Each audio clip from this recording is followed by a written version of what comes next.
Greetings, D&D players, enthusiasts, and observers alike, and welcome back to Chronicles of Krieth.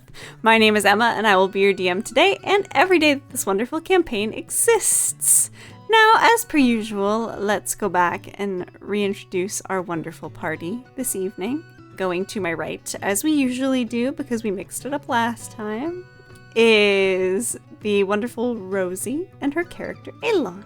Hi, I'm Rosie, and I'm playing the guard captain from the city of Krieth, Elon. And we almost put a leg up for sale. That was fun. Indeed you did. Though it was not Elon who was offering the leg. No, not mine. Yeah, but the leg part was interesting. All I can imagine now is Waylon sitting in her room rubbing it against her face. That's... What else are you supposed to do with a leg? That's a really weird image that I didn't need, honestly. You're welcome. But we move on from that strange image to the dad of our party, who would probably also think that was weird, Jeremy. Hi everybody, I'm Jeremy and I play Damien. And Damien is still hung up on why everybody was so upset that he wanted to give this lady his name. Oh, Damien, you sweet, innocent soul. Well, I suppose it'll get explained to him in time, but in the meantime, let's move on to the character who actually offered up her leg, and her player, G. Hi, it's me, G. I'm here playing Chatwin. I'm gonna get rid of that leg. I'm gonna sell that leg. I still got that in my back pocket, guys. Look, Thane's gotta die somehow. If a girl's gotta get rid of a leg to do it, I'll do it. Only on the one condition that I get to use it to beat the shit out of him, and then she can have it. Rip off my own leg, beat him to death with it, and then pass it off to this lady. That sounds like a solid deal, like she might accept. Hell yeah, metal. Anyways. And last but certainly not least, the lovable centaur who is now carrying around a raven, Carowin, and his player, Tyler. Hello all, 'tis I, your affable friend, Carowin, and his player, Tyler. I have my little raven friend, and I also seem to be responsible for carrying the artifact that is going to save, maybe not the world, but the immediate vicinity. So here's looking at you, kid. Indeed. And with that, let's move on to our recap, shall we? Our players had ventured into the Howling Dunes, a region of vast desert and a few key trade cities, in search of a relic that would end the plague that has slowly been spreading across it. They found an opportunity in a giant lady named Waylon, who stays in a cottage that appeared in the middle of the desert after Damien was on death's door. And they negotiated with her to obtain this artifact called a Heartstone in exchange for 10 years of Carowin's memories of the Fey Realm, a vial of blood from one of the victims of the plague, with the condition that she would not create a new plague with it, but instead study it. And a meeting with the god Odirion after Damien revealed that he had been speaking with the god very frequently. And with that, as their payments have been made, they've refilled their water skins and been ushered out the door of this strange cottage, which, as our party reconvenes and steps into the warm sand of this desert that nearly killed them the day before, we return to them as the cottage fades from view, seeming as if it was never there to begin with. Our party is faced with the view of a wide expanse of desert and nothing more. Hey, does anyone remember the way to get back? Carowin's going to raise his hand and be like, I do! Oh, thank fuck. Okay, great. Let's start fucking walking. With that, he's gonna pull out his map and do a little bit of studying and shifting, and he's going to kind of look at the position of the sun and the dunes, and he's going to point in the direction that they came in and start leading the way, which decidedly or hopefully will not be as grueling or awful, considering how they don't have to stop and search for anything. It's just go straight home. Absolutely. And with that, I will only make you guys make one constitution save this time to travel across the desert, just as it is going to take about the same amount of time that it did for you to get out here as it will for you to get back, which is about a week. But you will be able to go ahead and make it back. So go ahead and everybody make a constitution save for me, please. That'll be a 17. Ooh, not bad. That is a 17 for me as well. Nice. 17 on the die, 23 total. Nice. Listen. Oh no. Aelon! We're listening. Tell us. Saddle up, Elon. It's time for a pony ride. Not again. I rolled a 2. I don't think you have any more spare ears to melt, do you? I don't have them on, at least. I have a +2 constitution. Hold on, it's a constitution save. Okay, hold on, it's an 8 total. Okay. That's not as bad, but you still... I mean, I rolled a 1 the first time on the first day. Yeah, I have a really bad start.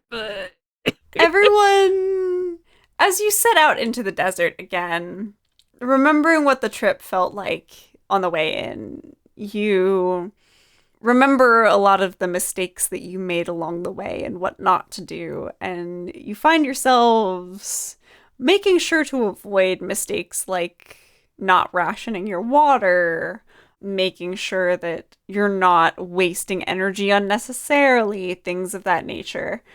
Finding the quickest path through the dunes so you're not going up and down and up and down. Aelon, seems like you forgot most of these lessons. Aelon has learned nothing. Yep.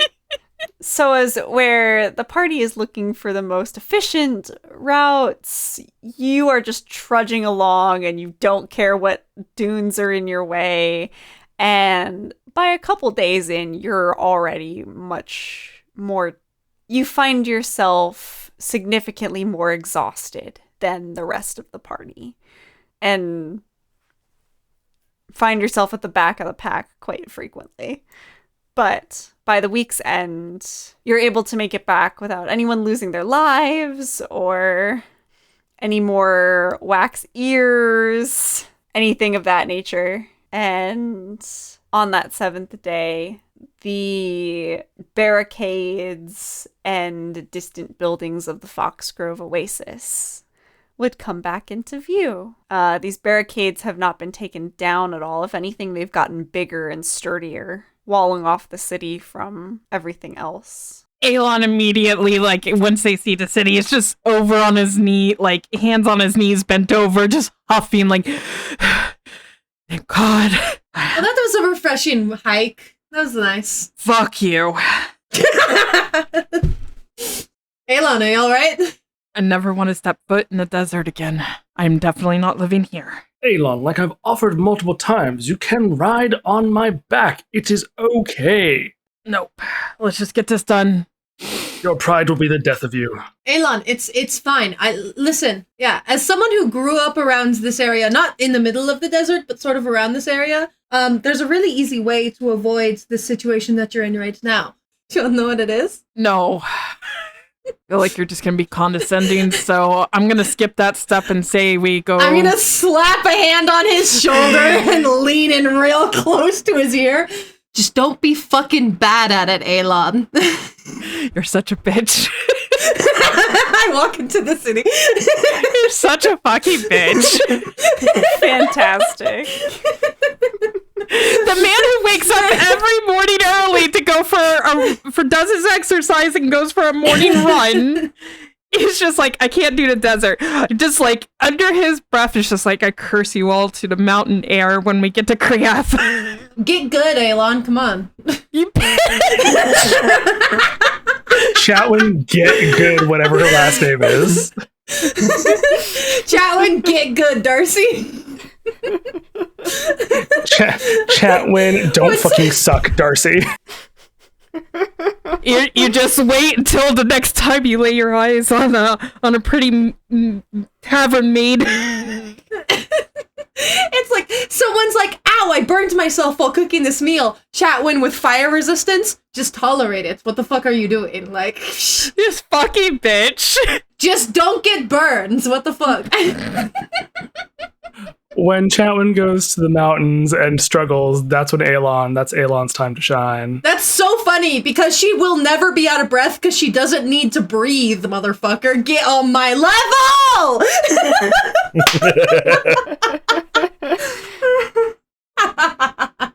And with that, Chatwin, you said you're approaching the city. How are you getting in? I'm just walking straight up. There is a giant barricade. Are there people manning the barricade? Chatwin, fuck your barricade, Darcy. Fuck your barricade.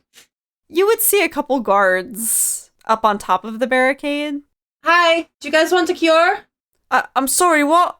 Do you want a cure? You're saying you have a cure for the plague that's spread across half the desert? Yeah, is now a good time or do you want us to come back later? Roll a persuasion check.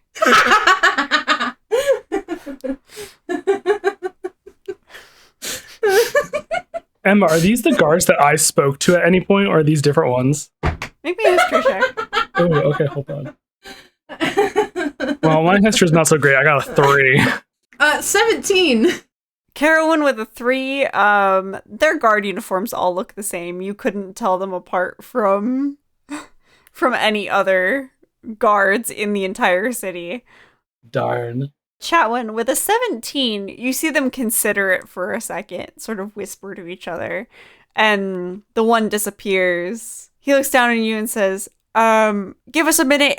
We have to consult with the high priest who's been handling everything. So he'll say whether or not we can let you in. Okay, I'll just be here.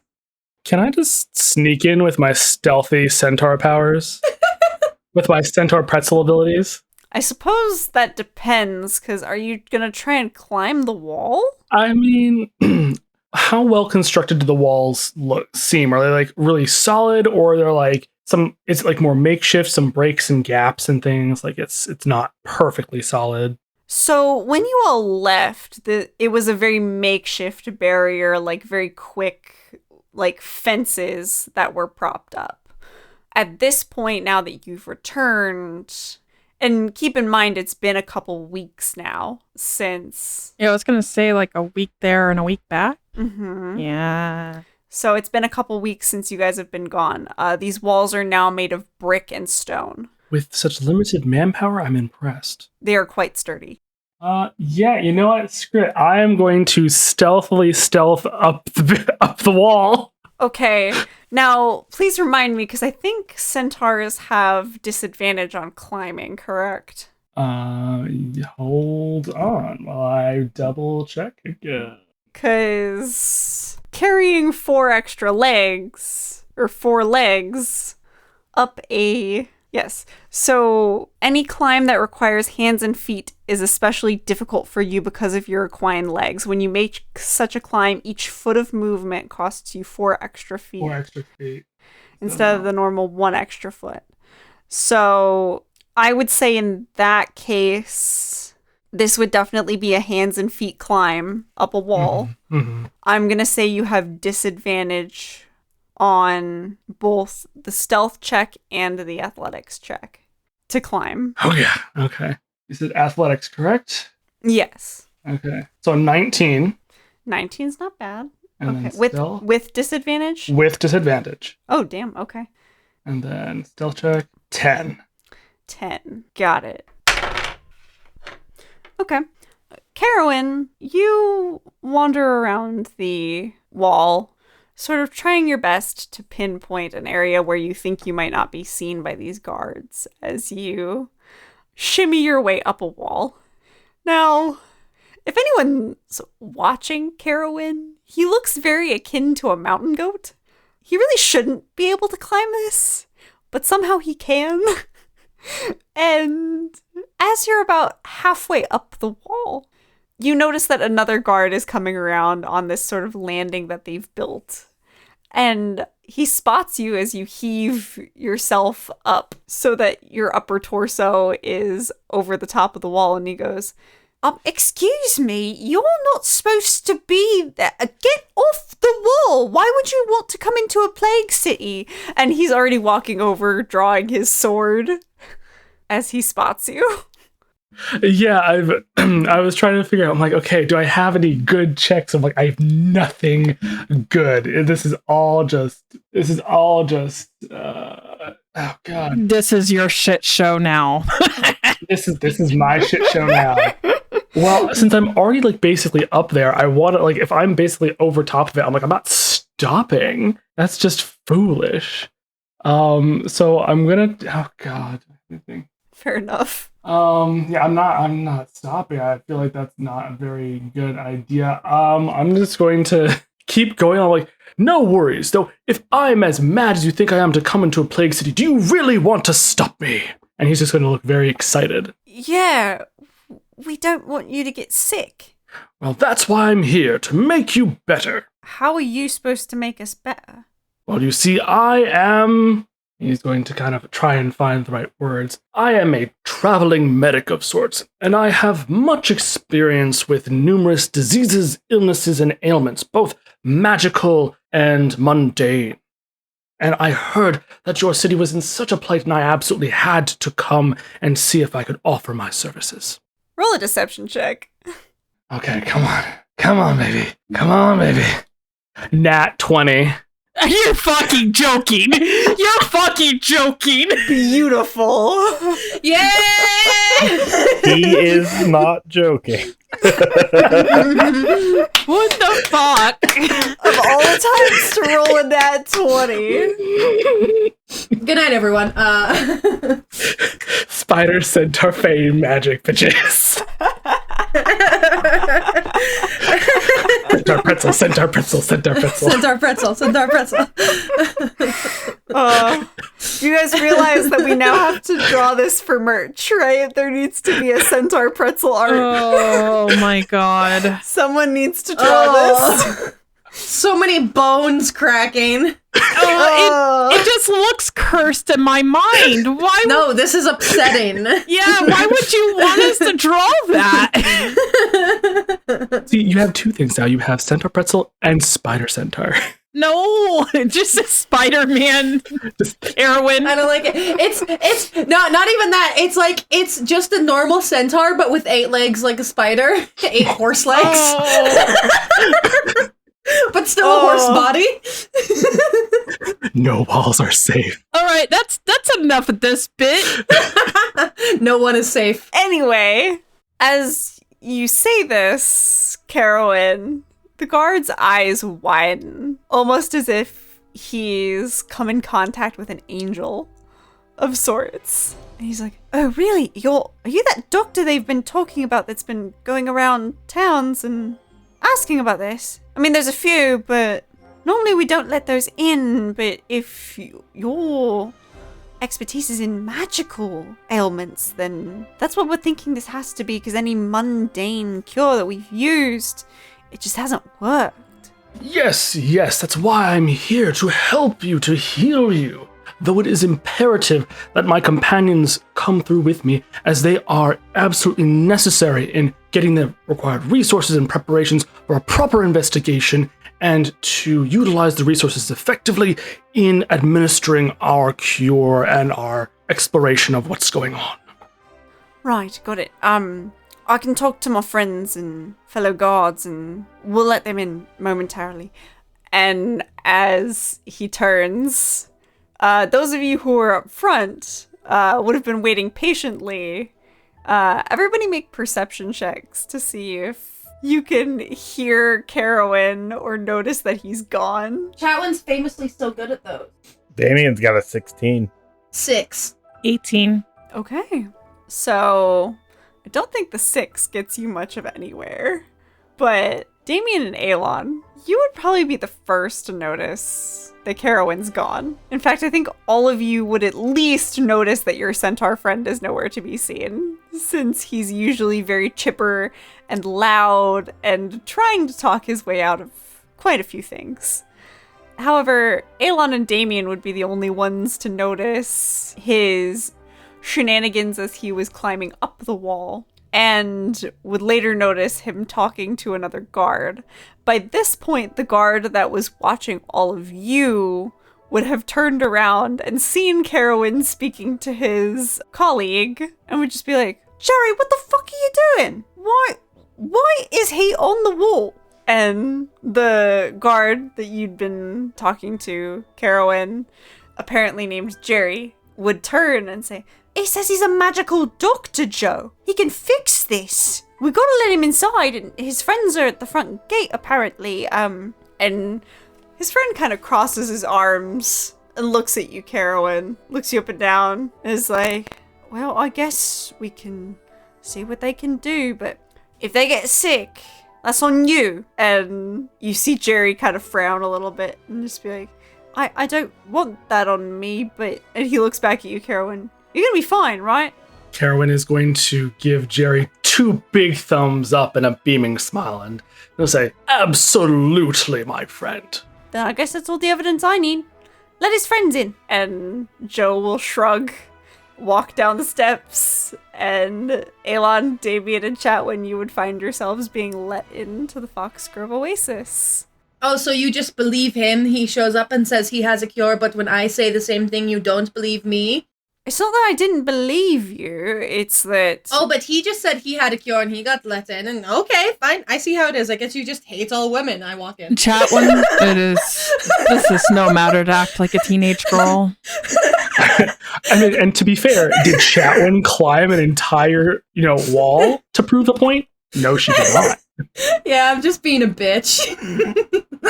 You said you had a cure. He says he's a doctor that specializes in magical ailments. There's a difference. Sure, just say that you hate women and move on, okay? We all know, okay? Fine, okay, fine. He kind of rolls his eyes and lets it go. I'm just being a bitch for fun. What the fuck is this episode so far? This is interesting, guys. If this is your first time joining us, it really shouldn't be, but this is... Oh my god! Yeah, who the fuck says I'm gonna listen to a podcast and jumps to like episode 53 or whatever this is? Like, this is episode 58. Yeah, who the fuck are you? Stop listening. No, don't do that! Don't listen to her! We definitely don't want you to stop listening. Just maybe go back to episode 1 or... Chatwin, get off my podcast, Darcy.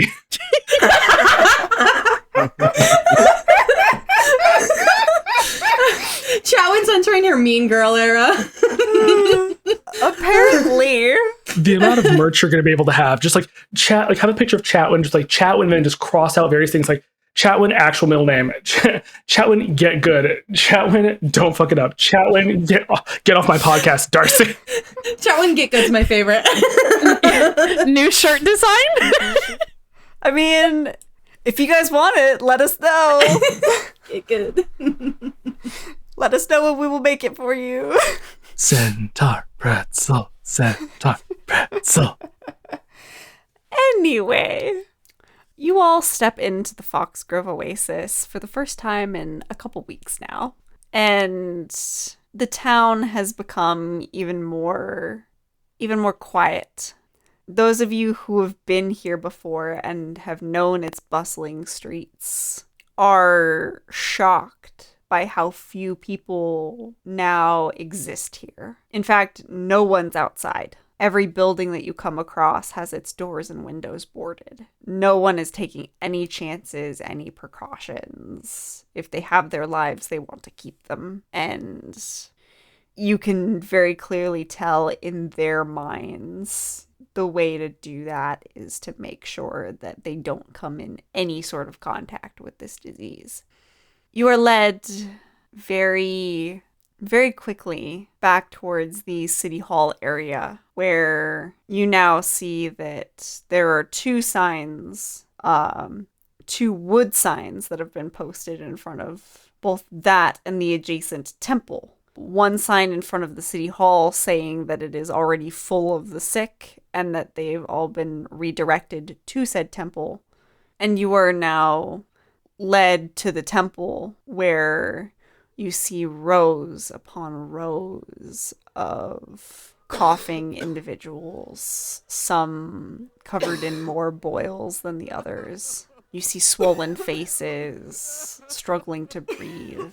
You remember your one encounter with it back in the port city of Garibia. What most of these people have is far more advanced than what you noticed then, and anything that you noticed in your previous visit. And it looks like the numbers have only grown. The number of people tending to them, however, you notice has dwindled, as there are only a couple what you could assume to be acolytes or assistants of some sort, walking around with water for everyone, damp cloths, to sort of make some sort of attempt to cut through the fevers that these people seem to be experiencing as they're sweating and crying out for loved ones.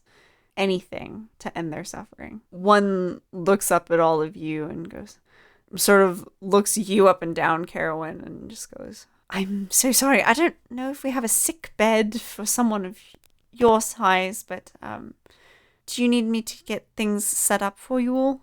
And Carowin will kind of look around and look at his companions and he'll say, No. We're actually here to help. We are hale and hearty in both body, and he's going to stop for a moment and think of the numerous times that Chatwin has seemingly just been ranting and raving and talking to herself, and he'll kind of continue with, and mostly in mind, we're here to offer our assistance in rectifying this potentially magical malady. And you see her eyes that had once held quite a bit of worry soften as she goes, oh, good. We could definitely use the help.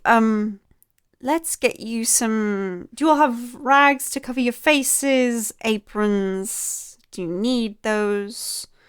We try to keep ourselves as clean as possible, just to make sure nothing spreads. Eyes Chatwin. Right, Karen does the same thing. Well, I crack my knuckles. I dig in my bag. Okay, Carowin, you're probably gonna need this one. I throw a little cloth at you. Elon, here, this one for you. Tie it around right here. Here we go. Damien, one for you. I have soap and water if anyone needs to be washing their hands. I can also clean things magically. I don't happen to have aprons on me, but I do wear gloves at all times. I'm afraid I don't have any extras, not of this quality, so you're on your own for that one as well. But everyone, put your hands in. We're washing them. I can get you some extra aprons and gloves. Okay, perfect. Okay, everyone, hands in. Elon, closer. Come here. Come on. Oh, okay, jeez. And as we're all kind of huddled around washing our hands, I'm just gonna eye everybody once the lady goes off to get the aprons. Like, okay, how do we do this? I was talking to the high priest guy before we left to get the Heartstone about the Heartstone. Do we want to just walk in and be like, hey, here's a cure. Here you go. Or do we want to play it subtle? I say we go in and let's at least close the door so we don't cause a mass panic over anything. It's my worry is if it don't does it like she said it only works once, right? Yeah. Why don't I go see the high priest fellow and talk with him and be like, hey, just to continue our conversation from earlier, as if the last time I talked to him wasn't 2 weeks ago, and just sort of see what he knows about how to use a Heartstone and what we need to do, and see if he knows it all. I mean, because it's not just this town. Yeah, we need it to hit everything. Like, does it just psh, psh, psh, psh, and everyone's cured, or is it like they all have to drink from the same soup, or is it like they all have to like touch the stone, or I don't know. We really should have asked for instructions before we left Wayland's. Yeah, we should have. Okay, we're gonna leave that to you, and you got a vial? One of us can go get a blood sample really quick. Oh, yeah, of course. I'll open up my alchemist kit and get a little vial, pass it off. Perfect. Elon takes it, and he'll look to Carowin and it's like, how about I go get it, and then I'll give it to you? Carowin will nod in agreement. We all nod in unison and break. All right. 1, 2, 3, break. Go team! And with that, we will go ahead and we'll follow Elon first. as you break away from the group, the woman would come back with the aprons and the gloves, holding out a set to you as well. Elon is going to struggle to put it on. He's not used to an apron. And he will go, "Oh, ma'am, by the way, in order for us to begin our work," he holds out the vial, "we are going to need some blood.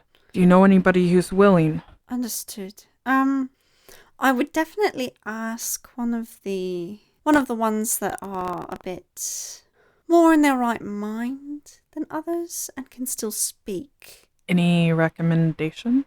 Well, these here are the most recent. And she would point to this, like, first row of cots and farther to the left side of the building and say, those people haven't gotten it too bad yet, but they got it bad enough to come here. Okay. I'll make my rounds and I'll decide. And Elon's going to go around and kind of like with the mask and apron on now, and try to kind of look for someone who might actually have like a lot more, I guess, symptoms that way. Like, and then just try to find someone who's not screaming or crying, possibly. Okay. Make me an investigation check. Sure.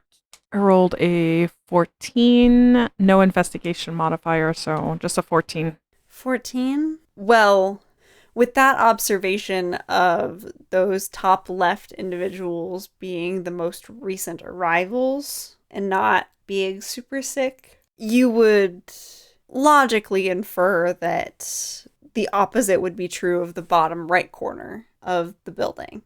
So you head off without hesitation, ending up right in the area of a few people with some very intense boils. One individual has them that they're completely covering his nose and he has to breathe through his mouth in order to take in air at this point. As they see you approaching, there's about 5 of them that look like fairly severe cases that aren't dead yet. And a couple of them would turn as you approached, not necessarily verbally asking for anything, but holding out outstretched hands as if to say, help me, please. Oh my god, it's gonna break my heart. Oh. Okay, I'm gonna choose probably someone who's not a child or neither the elderly, if I can tell that beyond the boils. And I'm gonna try to talk with them. Like, here's the thing, how am I getting the blood? Well, I have a sword, but that's a problem. Ah, fuck. Damien is gonna go with Elon. Thank you. And he's like, is this the one you want to get blood from? It looks like they're healthy. We can bandage them right up. Or, well, I say healthy. Was healthy. I am going to pull out my alchemist supplies. Because I have a plethora of random fucking tools at my disposal. Smiths, leatherworking, tinkers, cooks, wood carvers, thieves' tools, and alchemist supplies.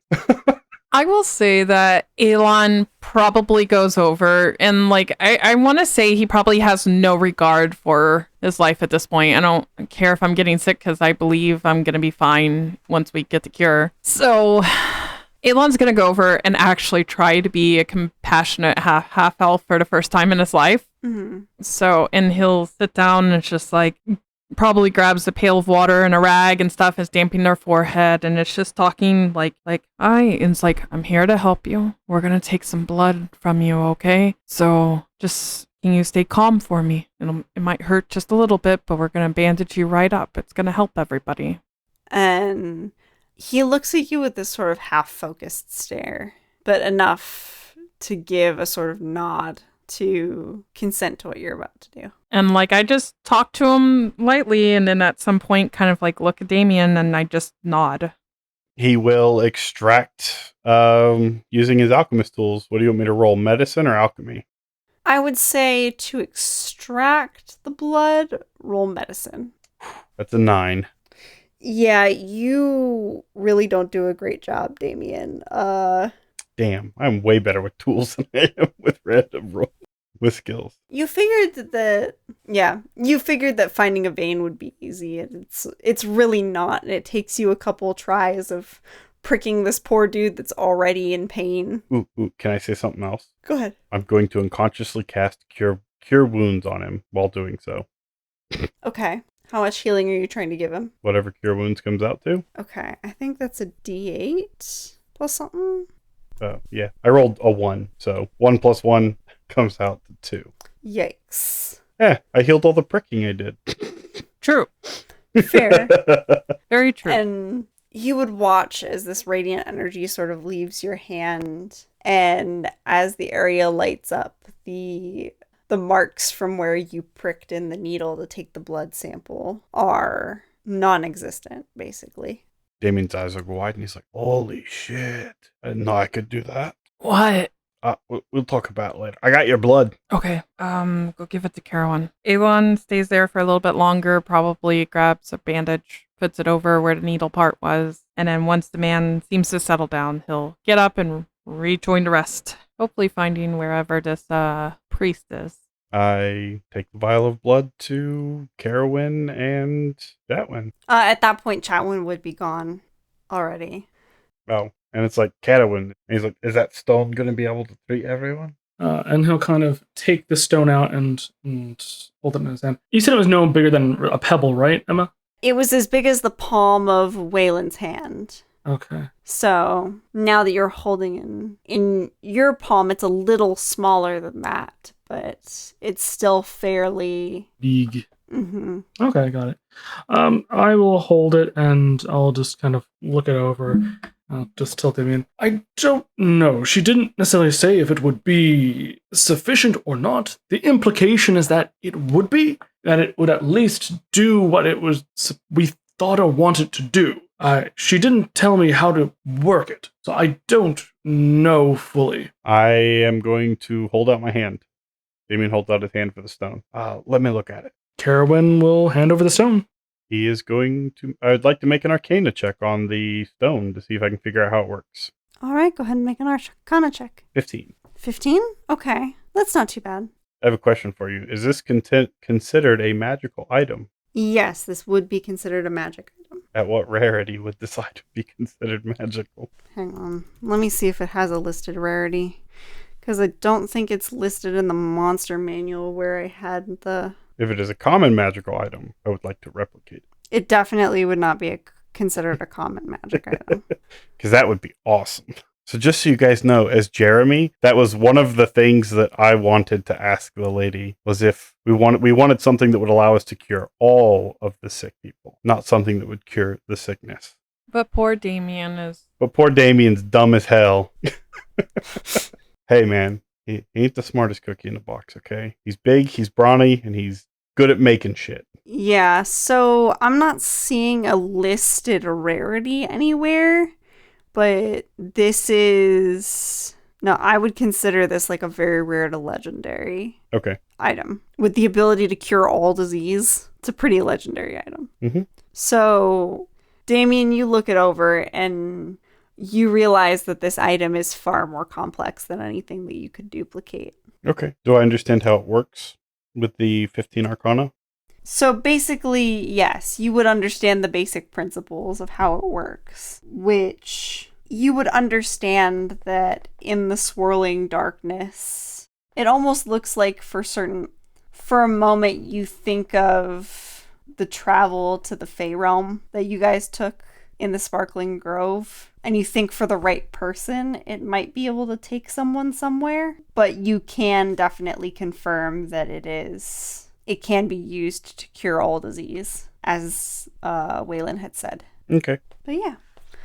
With that, we are going to go ahead and jump to Chatwin. You are headed off in the direction of the city hall and the office that you had seen this high priest in previously. You head inside to find dozens upon dozens of rows of more sick individuals coughing and crying and all manner of decay about them, almost. You spot the hallway off to the left, and honestly, right now you don't see anyone working here to tend to the patients. Okay. Honestly, I just step over them and keep looking for the high priest. All right, you head into that back hallway, opening up the familiar office door that you'd entered last year to try and get some information and couldn't. And you would find, are you gonna knock or just push open the door at that point? I think I'm just, well, I'll knock. I'll knock. I guess we're trying to be subtle about it at first, so I'll knock. All right. And you would hear the knocking on the door echo throughout the hallway. And you would watch as the door was opened to an even more haggard-looking high priest, a book clutched in his arm, as he's sort of half looking at you and half flipping through the pages and goes, can I help you, miss? Yes, I was here a few weeks ago, ages. I see. I just had a quick question for you. You and I were having a conversation about an artifact out in the desert. What was it? The something stone, you called it. Do you have an idea of how that would work? A Heartstone? Yeah, that. You mean? Mm-hmm. Well, I haven't been to a library in quite some time, but I know that there are no texts on that level of magic. I don't know if I would necessarily attempt that myself, but... To your knowledge, how do you make it work? Well, to my knowledge, to cure the disease... And you see him put down the book, start muttering to himself, go back over to the shelves of books he's got, knocking them down off the shelves as he realizes they're not the ones he needs. And he settles on a similar-looking leather-bound notebook that's more of a diary than an actual book.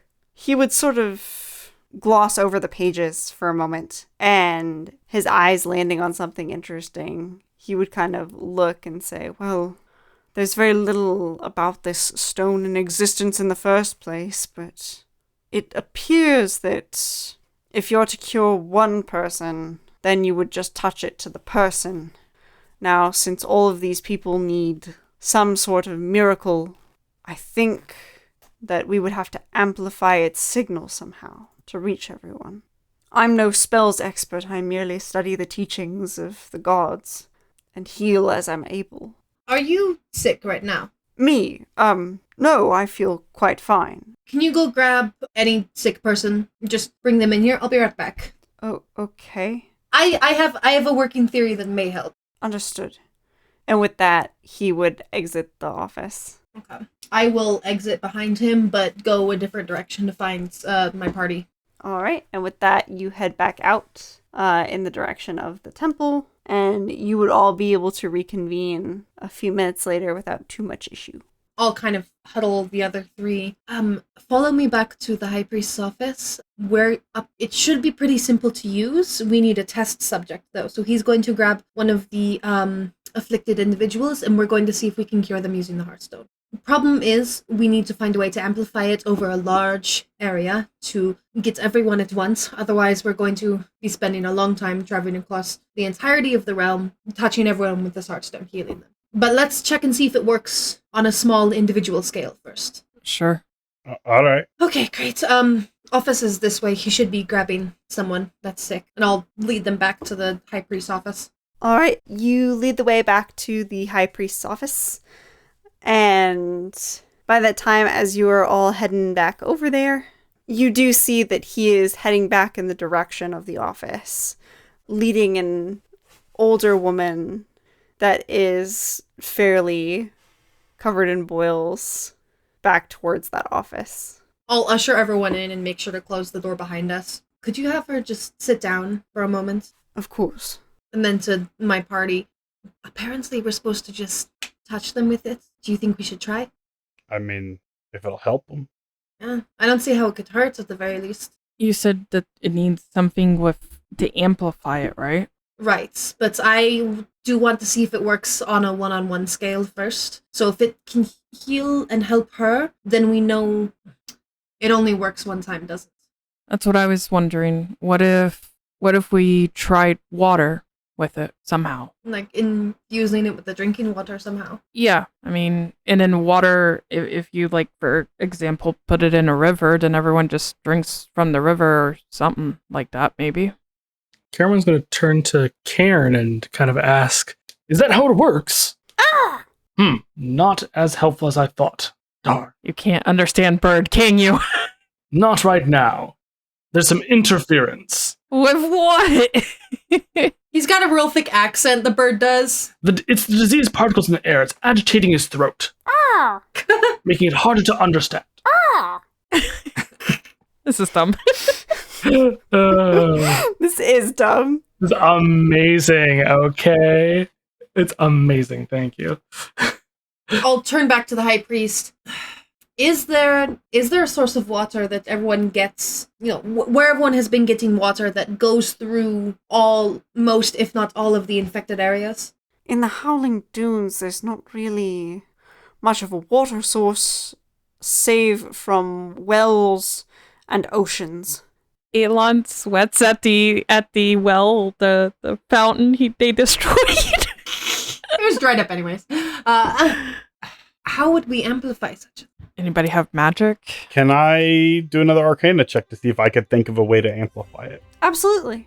Maybe, like, craft something that would... Oh, that's a nat one. Yay! Ah, Damien, you think about possibly crafting something, and then you look at it, and just every design inspiration and idea that you've ever had for anything just goes out the window. You don't even have a base to start with. You have no idea how you would amplify this thing. You know what? I'm gonna see if, you know what? Maybe the dice are on my side a little bit. I'm going to see if using more fantastical designs and magic theory from the Fey realm, if Carowin could devise some idea, like some type of magical formula that might be able to help amplify the effects of the Heartstone. Blah, blah, blah. All right, go ahead and roll me. In that case, that would be a history check, I would say. Okay, I mean, both are totally my best stats here, so let's see what happens. Come on, deception level roll here. Ooh, I got a whopping 3. That was great. Yeah, you can't think of anything that you would have seen in the Fey realm that would emulate anything that you need right now. Damn. all right, my turn. Elon asked to hold it next. All right, go ahead and... Nope, I'm gonna pray to Faithrin. Make me a religion check. We all have our own ways. Oh, please, please, please. That is a 15. 15's not awful. What exactly are you asking her? What is the best way for fate to help these people? Please answer me this time. You've guided me before. Please help me again. You get a brief flash of an image in your mind, Elon. Nothing definitive, but it's of a book. One that you get a brief glimpse at the title that basically says... It's essentially a Rituals for Dummies type of book. Oh my god. But it definitely sounds more medieval in title than that. Thought out. Thou art to fool Rituals Guide. Okay. A Fool's Guide to Rituals and Spells. There you go. So, like, Elon's just gonna close his eyes and kind of, like, mumble to himself. And he's gonna kind of open his eyes and he's just like, there's books here, right? Like, looks to Chatwin. Yes. Yeah. You're standing right in front of them. Did you have, repeats kind of, like, scattered, book title name, but he's, like, trying to find the right words and stuff like Ritual Beginners Dummy Guide, something like that. Oh, A Fool's Guide to Rituals and Spells. Yes. Yeah, that. I did that for summer reading once. Okay. Do you have that book? We should have it somewhere. And I start tearing apart the bookshelves.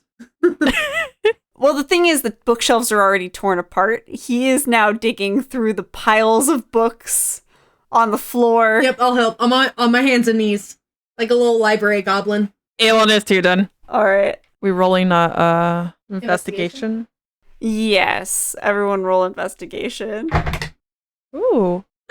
This old man is not doing well. He's through like 5 books in the giant pile he started with and just goes, "Oh, I forgot this was here." And starts flipping through a different book. 24. 24 as well. 22. Okay. Picture all 3 of us put our hands on a book and just look at each other. What's the She's book? like, hey! We found it. Yeah, you all go to start digging through the pile. You all put your hands on the same book. And coincidentally enough, it is the book that you need. Hey, imagine that. Aelin in a separate pile of books with a lucky number 8. It's just like, hey, yeah, that's it. Aelin, what are you looking for over there? Shut the fuck up, man. His will to live. Yeah. His ability to get good. Yes. Oh man, you just wait till the next arc. Oh. I'm pretty good. I think I'm pretty good at Arcana. Yeah, I'm real good at Arcana. Can I flip through? Absolutely. Go ahead and make me a Arcana check. Let's see what I roll. Yeah, I'm gonna add my knowledge from a past life. Ooh, 6! Knowledge from a past life. Yeah. So that's, what's my Arcana? 27. 27. Okay. So as you're looking through, you find a page on ritual spells that, when done with multiple casters, there are certain runes, Chatwin, that are used in spellcraft to make a spell have like a larger area of effect. And the amount of times that the rune is used is usually what dictates how far the spell goes. Okay. I think as I'm reading this, I'm walking around kicking stuff out of the way and cleared a big ol' spot on the floor. Mm-hmm. And as you're reading, you realize that this is also saying that even if you don't have room for a ton of these runes, you could utilize multiple casters' power to amplify further and push the spell out at a greater radius. Chatwin is clearing the space, and when most of the floor, like, I'm just pushing everything back, and I'm mostly kicking books out of the way as I speed read, and then going like, Aelin, can you move that chair? Damien, move that desk to the wall, and just kind of making everyone else move the heavy stuff.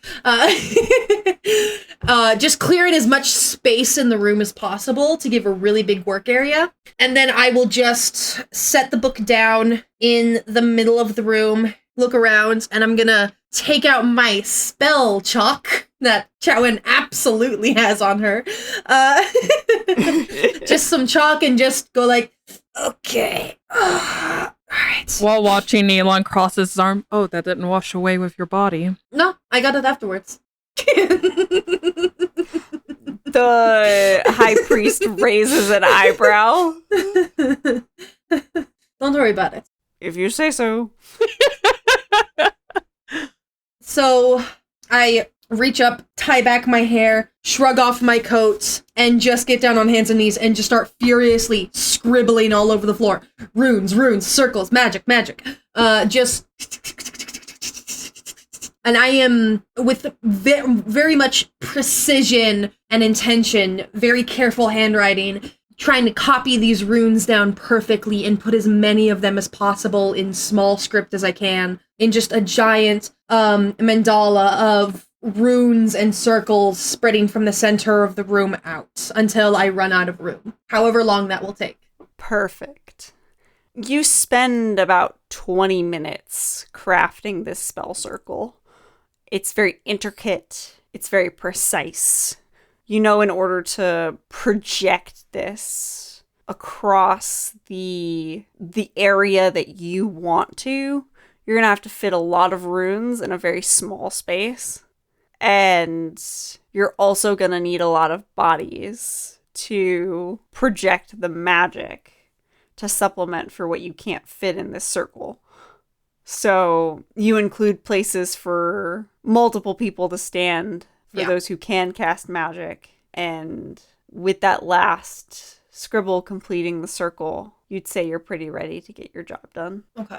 Chatwin drew circles for people to stand in where they wouldn't mess up the runes and has like been kind of placing people. So everyone's placed throughout the room very strategically. And when I finish, I'm definitely, obviously at the outside of the circle. So I will just... Wait, this is so funny. I'm gonna use a sorcery point to fly 10 feet to the center of the room. I think it's like merit, like mimicry or something. I can only fly 10 feet for like 2 seconds, but I just do a quick hover. So I'm in the center and I go where the book is and I pick up the book. Who has the stone? I've lost track. I do. Okay, here. I'll send a mage hand over to pick it up very gently. Okay. High Priest, sorry, I've kept you in the dark this whole time. Stone thing here, we're gonna use it. That's what's happening. Okay. And how does the stone thing fix? And then his eyes widen. He's like, oh, it's that stone. Yeah. You're going to amplify it across the entire Howling Dunes. More than that if I can help it. If I did this right. That would be incredible. Yeah. I mean, the rune that I drew for amplification is very similar to the one for combustion. So either it works or everything just explodes. I don't know. We'll see. The difference is just one little like tail flick at the end of it. So if you see any runes missing that tail flick, let me know. There's like so many tiny little runes drawn all over the ground. It's impossible to tell. And he's immediately walking around the entire circle to double check and make sure that they all have the little tail flicks. Don't smudge anything. Oh, fuck, I think all of us are. Holy shit. Everybody make a perception check who wants to double check. Oh, I made it canon. Oh, I actually rolled pretty high. Okay. 21. I got a 14. 27. Nice. Can I just say Chatwin is 100% fucking mostly with Aelon? Motherfucker! What is this episode? Something about Aelon. Ridiculous. Chatwin, fuck around and find out Aelon Darcy. Stop it! This is a serious matter. Yeah, so I did leave one, but it's only next to Aelon. And Aelon, with your perception check, you would find it fairly easily. Okay. Oh, I found it. Too late, already starting the spell. Oh no! His girl voice comes out. Aelon, your voice went up like 12 octaves, y'all right over there.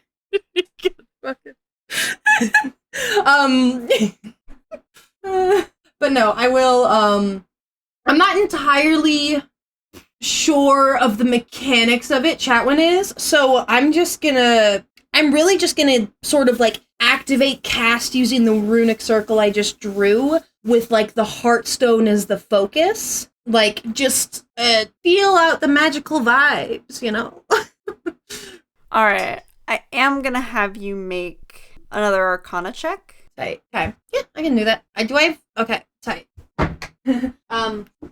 I'm gonna... Uh-oh. Can I cast Silvery Barbs? On yourself? On Aelon and give myself advantage?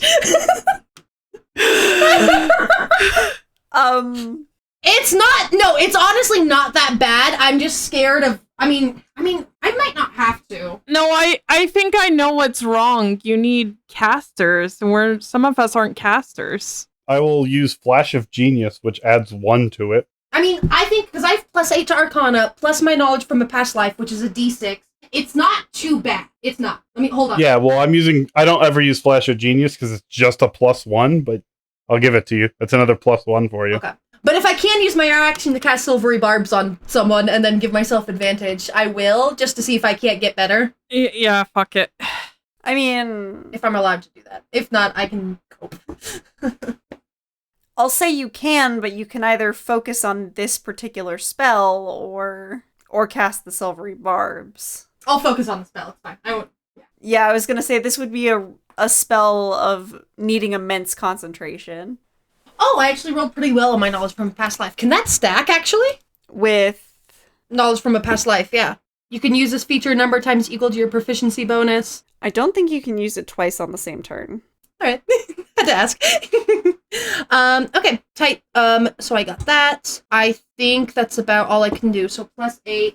It's really not that bad. It's an 11 on the die, +5 from knowledge from past life, so 16, plus another 8 from Arcana, 24, plus the 1 from Flash of Genius is 25. So all the bonuses make it pretty good, actually, but the 11 made me nervous. Oh, damn. Okay. Yeah, that's fair. So you step to your circle that you'd made for yourself, Chatwin. And you begin to hone in on this magic as you place the Heartstone in the center of the spell and begin to feel everything out. Now, these runic circles are always very different than your traditional spell casting, because this is not typically your forte. This is something you would have had to study extensively. And while you have studied it extensively, it feels strange to cast magic in a way that's not what innately comes from your body. However, as you connect with it, you notice that once you sort of make the connection in your mind between the runes that you've drawn on the ground and the Heartstone that now sits at the center of them, your body begins to hum with arcane energy. And you realize that this spell is going to take a lot more than what you can necessarily handle yourself, and that you probably need at least 2 more spellcasters to be focusing on it as dedicated of a manner as you are. Yeah, I will. I'm still doing it, but I am going to just reach out towards Damien first, followed by Carowin after that, to draw us 3 in. I don't think Alon can do shit. He can swing a sword, so I'm gonna leave him out of it. Thanks. You're welcome. Well, hold on. I have elven blood. Fuck it. All right, sure. I'll bring him in on this. Just for the friendship aspect, Alon can join us. I'm immune to sleep spells. And then I will, honestly, if I can rope the High Priest into it as well, because he's like a cleric guy. So I will rope him into it as well. I don't think the old lady can do shit, so I'm just gonna leave her be. I forgot she was in the room with us. She's coughing in a corner. She doesn't understand why she's been brought there. I'm gonna leave her be. She's the test subject. If she melts, then we know the rest of the Howling Dunes are fucked. And with that, Damien, Carowin, I need both of you to make me Arcana checks, please. And Alon, you as well, since you're being roped into this. Woo-wee. Also. Ooh, I got a natural 20. Oh yeah! Alon, pull through! Get good! Nice! I did not get nearly as nice as Alon, however, better than I expected. I got 11. Okay. Damn, too bad it wasn't an advantage. I got a 10. Oof. Yeah, I got a 10 and a nat 20 on that. Oh, and the High Priest did not do much better. He got a 3. So, Woohoo, I got a nat 20 basically for nothing.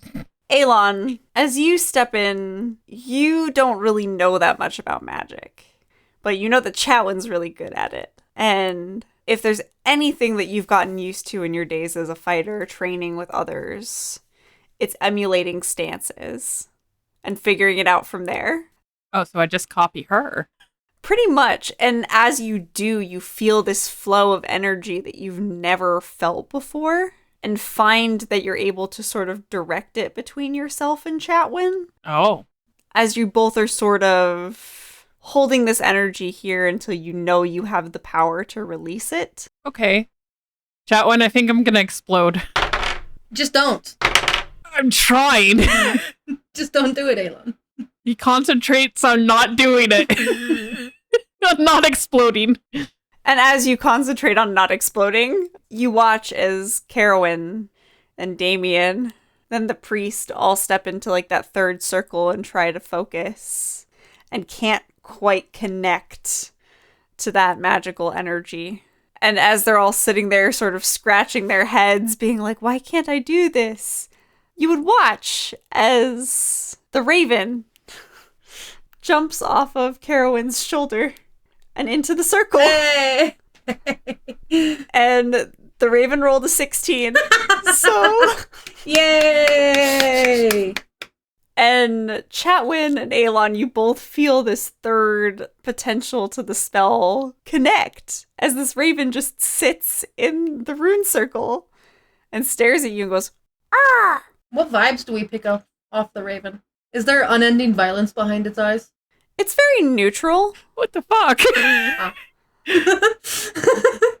just feel like something's evil about that thing. You feel it kind of...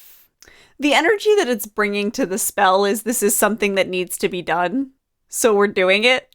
I don't want you to waste my master's precious hard work. That's fair. And as the three of you sort of connect the spell, you watch as the stone begins to vibrate and this wave of magical energy begins to extend from the runic circle that you'd created. You can't necessarily see it, but those who have any sort of magical tendency can absolutely feel it as it extends outward from this circle. And you all watch as the high priest had stepped away from the circle earlier to tend to the woman as she had a sort of horrible coughing fit. But you watch as he's sort of like rubbing her back gently, asking if she needs anything and she can't speak. As these boils that have covered her face, her chest, her neck, slowly begin to recede. And the coughing stops. And she looks like a normal, healthy, albeit old woman. Just kind of sitting there in disbelief. Like, am I all right again? And you see that the priest's eyes widen. And he rushes out of the room. And you can hear his cheering from down the hallway. As you hear a room that had previously been filled with coughing, sick, dying individuals slowly becomes silent for a moment before erupting with a cacophony of cheers and reuniting of loved ones trying to find each other and just overall pure positive. And as you realize that this sickness truly is being cured, you watch as the stone in the center of the circle slowly begins to crack and disintegrate. I lay on the ground. The Raven just kind of hops over to you, looks over you. Thanks, friends. Okay, let's give this good boy his blood so he can go, give it to the hot lady. Yep. Okay, I get back up. He says your obsession with his master might be unhealthy. Look, God damn it. I mean mug the bird. Look, I don't need some bird analyzing me, okay? I know. You don't have to tell me. I know. He does agree, though. Waylon probably is hot. Yeah. By humanish standards. Look, I'm a simple woman. I see a woman twice my size who could probably crush me, and I appreciate it. Oh my fucking god. The Raven has stopped responding at this point and is just kind of hopping back and forth between the four of you, looking to see who has the blood vial. Damien will hand it to him. And he will collect it in one of his claws. Damien's gonna pet him and be like, all right, now you go straight back to your master. Don't cause any trouble. And with that, the Raven will pick itself up and fly first out the office door and then around and out of sight. You're assuming out the main door. There he goes. One more thing that I want to do as we're finishing this, everyone. Can you all back me up for a moment? Just agree with whatever I say. All right. Absolutely not. Why not? Come on, be a yes man like Carowin, Aelon. Get on board. First off, I don't know what the hell that was, but I don't want to do it again. That was arcane magic. I've never done magic. What the fuck? It's called personal growth, Aelon. Embrace it. It built character. I hate you all. I'm gonna walk out and try to locate the high priest again. And you'll see him sort of going between people, sort of comforting them, being glad that like they're all right, sort of explaining that someone was able to find a way to cure this for all those who were experiencing symptoms. And as he notices you kind of making your way over, he would look up at you all and just be like, thank you all so much. I don't know how we'll ever repay you. Our city will function again. Just immediately, I know how you can repay me. Okay. When someone asks what happened, how all of this magically disappeared, how in a matter of moments, a terrible plague was completely rid of this land, I want you to tell them that it was a group of unknown individuals that were personally sponsored by the Darcy family of the Andrusile, and that it was through their help that we were able to accomplish this. And it is through their benevolence that we were able to have the supplies, to have the opportunity to retrieve the Heartstone and cure the entirety of the Howling Dunes. And that is the only way that it happened. You see that he has grabbed a piece of paper off the floor as you're speaking and just sort of scribbles down a couple quick notes with a quill pen that was nearby. And he says, I can absolutely do that. Great. And should anyone question the validity of these claims, should they question the motivations behind the true proprietors over the Andrusile, our motivations, the motivations of our sponsors, it is to help. It is to discover arcane abilities to help, to assist. Anyone who says differently, what else are they lying about? Understood. Then you've repaid us. So, thank you. Thank you for all your help. And with that, he will sort of give a quick bow as sort of like a final thanks, and then scurry back to everyone, sort of comforting those who are a part of his community. And as we move to wrap up this arc, does anyone else have anything they would like to do or say? Silently to myself, thank you, Faithrin.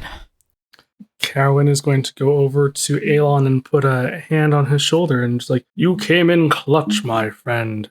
Thank you so much for stepping up when myself and help kind of point to Damien, I guess, the reference the priest, when we did not quite stand to measure. Without you, this would not have been possible. I just prayed. That's all I did, unfortunately. You are amazing. No, all of you. Holy shit. I could not have held that spell without your assistance, Aelon. I want you to know. Your handwork could use a little bit of improvement. It was kind of shitty to look at. I didn't even write anything! I know, but the way you cast spells, something about it just screams amateur. I've never done it before! Why are you harping on me?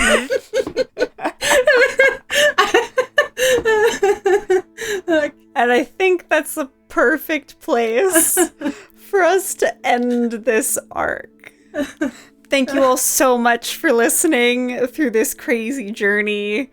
We really appreciate you, and be sure to tune in next time for the Q&A as we explore all of our thoughts and feelings on this arc of insanity. We got a lot to say. Oh, we absolutely do. And those who are in our Discord server, well, you may not hear this by now, since we'll probably have already recorded said Q&A. But if you want to be involved with future arcs and giving us some suggestions on some questions we should answer and things that you want to know about our process, then feel free to join our Discord server through our link tree. We have quite a few different links to our social medias, such as Facebook, Instagram, and TikTok. We are Tabletop Tailspinners through all of those, all one word, all lowercase. All of our social media goes out through our podcast network. And you can join that network Discord server to let us know what sort of things you want us to explore in these Q&As in the future. But thank you all so much for joining us for our third arc of this campaign. We've got one more coming and then a wrap up after that. And then campaign 1 will be over. So we're past the halfway point at this point, friends. Are we all excited to get into endgame territory? Yeah. I'm excited for next level. Let the chaos ensue. I'm excited to kill the shit out of one person specifically. I'm excited to be immune to diseases. Absolutely. And with that, thank you all so much again for listening, friends. And we will see you next time with our Q&A. Bye! Bye! Bye now. Get good. Y'all come back now, you hear? Fuck you, Chatwin!